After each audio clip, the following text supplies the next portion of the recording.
भाई सोच रहा हूँ स्प्लेंडर ले लूँ, एक रस्सा बंधवा लूंगा और एक तगड़े वाला हॉर्न लगवा लूंगा और फिर क्यूट गर्ल्स के साथ गेड़ी शेड़ी मारूंगा। रहा नहीं जाता, तड़प ही ऐसी है ना। नहीं, सुके। अच्छा बेटा, ज्यादा चर्बी है तो गाड़ी क्यों नहीं ले लेता? भाई स्प्लेंडर 80-85 हज़ार में आ जाएगी और गाड़ी कम से कम 8-9 लाख की आएगी बढ़िया वाली, और साथ ही साथ पेट्रोल और सीएनजी के रेट भी बहुत बढ़ रहे हैं। तो पेट्रोल तो बाइक में भी लगेगा, उसमें गेड़ी सेड़ी मारने में पेट्रोल नहीं जाएगा तेरा? भाई इतना कहाँ लगेगा, ये सेटिंग करवा लूंगा, देख तू ऐसी सेटिंग करवाऊंगा बाइक में। इसका एक नक्का जो ना ऊपर करके फिट करना है, फिर तुम्हारी गाड़ी जो है पेट्रोल बिल्कुल सूंघेगी। मैं तो कह रहा हूँ खाली पेट्रोल में थोड़ा जो है ना एक छोटा सा ढकना नहीं होता, टैंकी में हल्का सा डालो बस बहुत है। या फिर पेट्रोल पंप पे नहीं लेके जाओ बाइक, पेट्रोल पंप के सामने नहीं गुजारोगे ना बेहतरीन होगा। पेट्रोल डलवाना ही नहीं है ना, ऐसी बेहतरीन सेटिंग कर देता हूँ। हमें क्या बात कर रहा है, ऐसा कुछ नहीं होता। तेरे को इससे बड़ी एक स्कीम बताता हूँ। तो भाई बताना स्कीम, जल्दी बता। ये स्कीम किसी अरे गहरे नत्थु गहरे के लिए नहीं है, इसके लिए बड़ी ऊंची पहचान चाहिए, ऊंची पहुंच चाहिए। चल फिर भी तो तेरा भाई है, चल बताता हूँ तेरे को। तो भाई बताना। चल तो दोस्तों आज बात कर लेते हैं स्कीम की, सॉरी वीडियो के बारे में। दोस्तों अगर आप भी नई बाइक लेने के बारे में सोच रहे हैं तो रुक जाइए, पहले इस वीडियो को जरूर देख लीजिए, वरना ज़िंदगी भर हिलाना पड़ेगा बाइक की टंकी को देखने के लिए, और रेगुलरली जाना भी पड़ेगा डलवाने पेट्रोल पंप पे। हम आपके लिए लाए हैं एक बहुत ही बेहतरीन बाइक जो कि आपके बहुत ही सारे पैसे बचाने वाली है और आपको बहुत ही अच्छा ड्राइविंग एक्सपीरियंस भी देने वाली है। तो दोस्तों मैं हूं लिन, आपका स्वागत है आपके फेवरेट चैनल टर्बो एस्पिरेटेड में। तो चलिए वीडियो को शुरू करते हैं।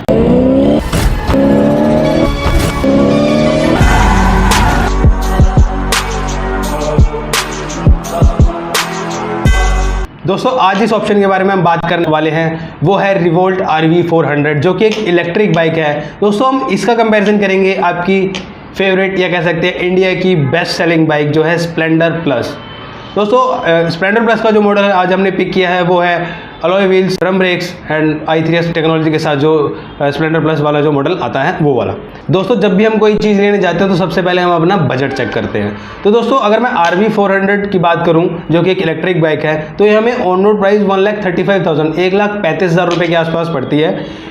वहीं पे जैसे कि आपको पता ही है कि दिल्ली के अंदर तो कोई भी इलेक्ट्रिक व्हीकल आप लेते हैं तो उस पर सब्सिडी मिल जाती है, तो RTO के चार्जेस वगैरह नहीं रहते हैं। वहीं पे दोस्तों अगर मैं स्प्लेंडर प्लस की बात करूं जो मैंने आपको अभी मॉडल बताया था, वो आपको ऑन रोड प्राइस पड़ता है 85,000 का। हालांकि डिफरेंट वेरिएंट्स हैं स्प्लेंडर के भी, काफ़ी सारे मॉडल्स निकाल रहे हैं कलर के अकॉर्डिंग भी, तो आपका प्राइस वेरिएशन काफ़ी ज़्यादा है, 80 to 90 या 95,000 तक का वेरिएशन है। अभी मैंने जो मॉडल पिक किया वो 85,000 वाला है, राइट। तो दोस्तों आप क्लियरली देख सकते हैं कहाँ जो RV है वो 1,35,000 है और वहीं पे स्प्लेंडर प्लस 85,000। तो आप क्लियरली देख सकते हैं कि 50,000 रुपये का डिफरेंस है। दोस्तों कुछ लोग होंगे जो ये बिल्कुल ज़रूर सोचेंगे मेरे भाई की तरह कि भाई 50,000 रुपये का डिफरेंस है, मैं ये बाइक क्यों लूँ, क्यों प्रेफर करूँ, इससे बड़े तो मैं रस्सा लगवा के गेड़ी छेड़ी मारूँगा। तो दोस्तों कोई भी अगर आप बाइक खरीद तो लोगे, लेकिन दूसरी बात आती है उसको चलाने की। अगर आपकी डेली जो रनिंग है उस पर डिपेंड करेगा कि आपका खर्चा कितना पड़ने वाला है, राइट। तो दूसरे पॉइंट की बात कर लेते हैं जो कि है रनिंग कॉस्ट।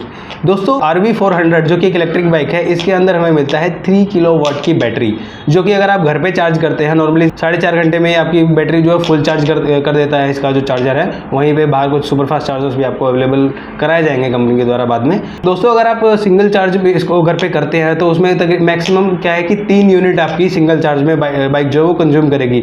और अगर मैं मैक्सिमम ऑल ओवर इंडिया के स्टेट्स की बात करूँ, अगर मैक्सिमम मैं यूनिट का प्राइस लूँ, अगर मैक्सिमम 10 रुपये भी अगर मैं लेता हूँ, तब भी दोस्तों आपकी बाइक जो है वो सिंगल चार्ज में 30 रुपये में फुल चार्ज हो जाएगी।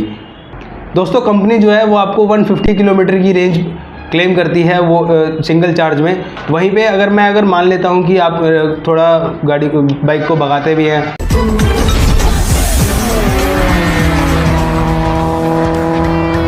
अच्छी स्पीड में हम चलाते हैं, वहीं सिटी में भी ट्रैवल करते हैं, अगर मैं नॉर्मल एक माइलेज जो है या इसकी रेंज जो है वो 100 किलोमीटर सिंगल चार्ज में अगर मैं मानता हूं, तो दोस्तों अगर 30 रुपये में अगर 100 किलोमीटर चलती है तो सीधा अगर आप रनिंग कॉस्ट निकालेंगे तो 30 पैसे पर किलोमीटर की जो आपकी रेंज निकल के आएगी।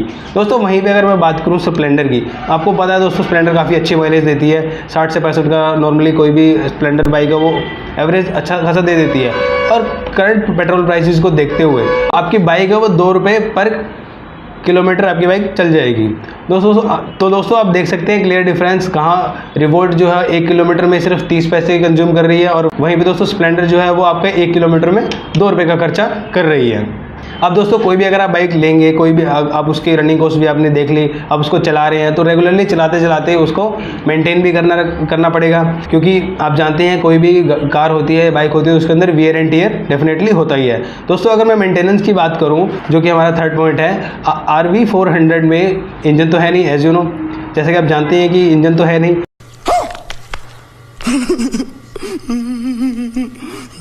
दोस्तों RV400 में हमें एक बैटरी और मोटर मिलती है, जिसमें ज़्यादा कुछ हमें मेंटेनेंस की रिक्वायरमेंट नहीं होती है।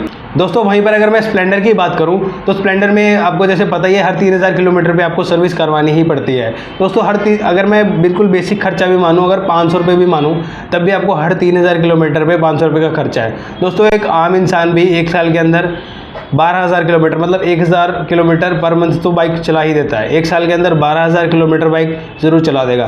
तो अगर मैं 12,000 किलोमीटर भी एज्यूम करता हूँ, तब भी आपके एक साल में 4 सर्विसेज हो जाएंगी। तो वहीं पे अगर मैं खर्चा देखूँ तो 2,000 रुपये एनुअली आपके मेंटेनेंस के अलग से इसके अंदर ऐड हो जाएंगे। दोस्तों ये खर्चा तो सिर्फ तब है जब आपका कोई भी वियर एंड टियर ना हो, कोई भी आपका पार्ट चेंज ना हो, सिंपली आपका इंजन ऑयल जब चेंज होता है। दोस्तों आगे हम बात करेंगे ड्राइविंग एक्सपीरियंस और जानेंगे कुछ और फीचर्स।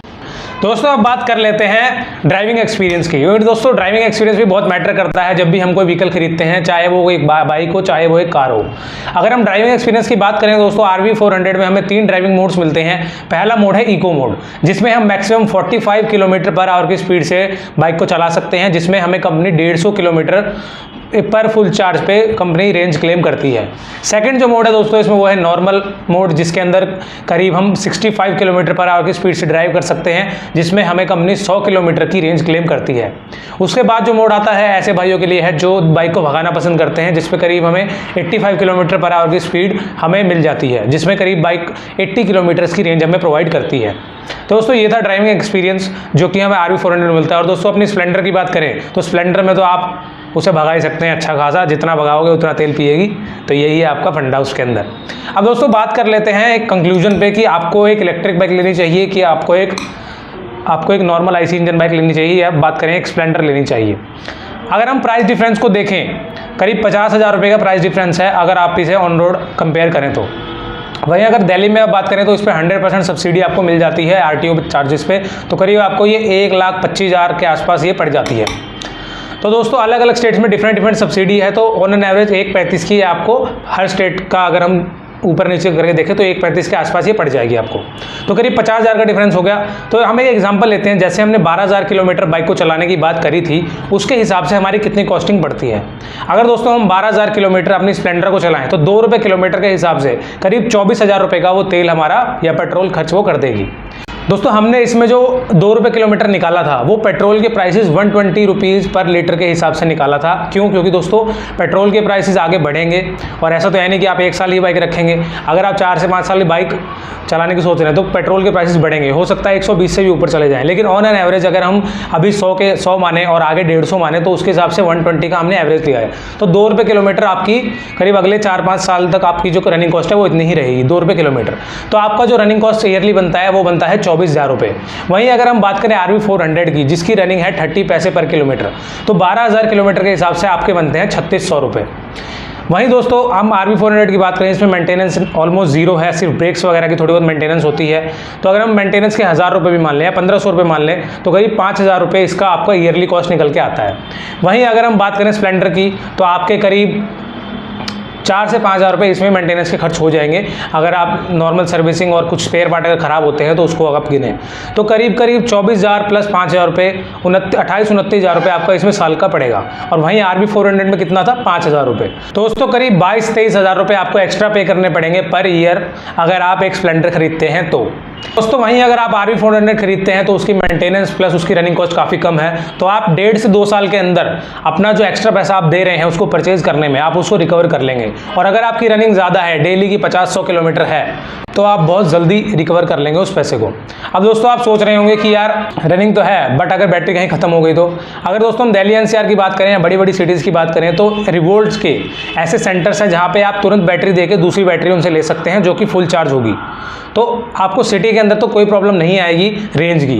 बट दोस्तों अगर हम कंक्लूजन की बात करें कि फाइनल डिसीजन आपको क्या लेना चाहिए, अगर आपको एक सिटी के लिए बाइक लेनी है, मोस्टली लोग दोस्तों सिटी में ही चलाते हैं और डेली रनिंग आपकी 100 किलोमीटर से कम ही है, करीब 50, 60, 70 इतनी है, तो आप निश्चिंत होकर RV400 ले सकते हैं। आपकी रनिंग कॉस्ट भी बहुत कम आएगी और आपको कभी ये प्रॉब्लम भी नहीं होगी कि यार रेंज का पंगा पड़ जाए कि कहीं बैटरी कहीं खत्म ना हो जाए।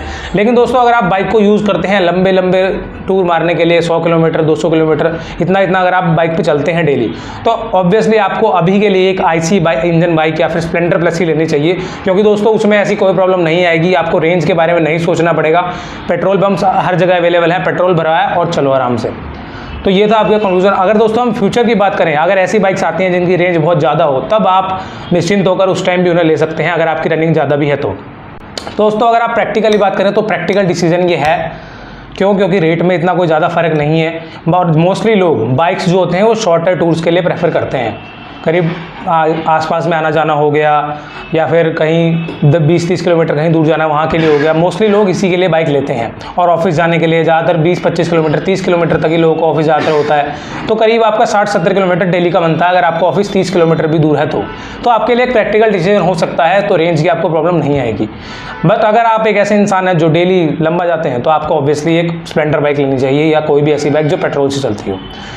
दोस्तों अब हम आपको बता देते हैं एक लाइन में फाइनल डिसीजन। अगर आप एक ऐसा इंसान है जो लंबे टूर मारते हैं, तो आपको ऑब्वियसली एक IC इंजन बाइक लेनी चाहिए, क्योंकि आपको रेंज की कोई प्रॉब्लम नहीं आएगी। लेकिन अगर आपको डेली कम्यूट के लिए कोई बाइक चाहिए, लोकल रनिंग के लिए, तो आपको ऑब्वियसली एक इलेक्ट्रिक बाइक परचेज कर लेनी चाहिए। ये था फाइनल डिसीजन। तो दोस्तों ये थी आज की पूरी स्कीम जिसके बारे में हम आपको बताने वाले थे। स्कीम अच्छी लगी हो तो वीडियो को लाइक करना ना भूलें, साथ ही साथ चैनल पर नए हो तो सब्सक्राइब करना मत भूलें और शेयर करें उन लोगों के साथ जो भी अरे गहरे नत्थु गहरे लोग नहीं हैं और जिनके साथ आप स्कीम शेयर करना चाहते हैं। तो दोस्तों अगर आपके अंदर भी ज़्यादा चर्बी है और राजू भैया की तरह आपकी जेब भी बहुत गर्म है और आप एक गाड़ी खरीदने का सोच रहे हैं, अगर पेट्रोल डीजल CNG लेने का सोच रहे हैं, तो इस साइड वाली वीडियो पर क्लिक करें। और अगर इलेक्ट्रिक और पेट्रोल में डिफरेंस चाहते हैं और उसके बीच में डिसीजन लेना चाहते हैं, तो इस वाली वीडियो पर क्लिक करें।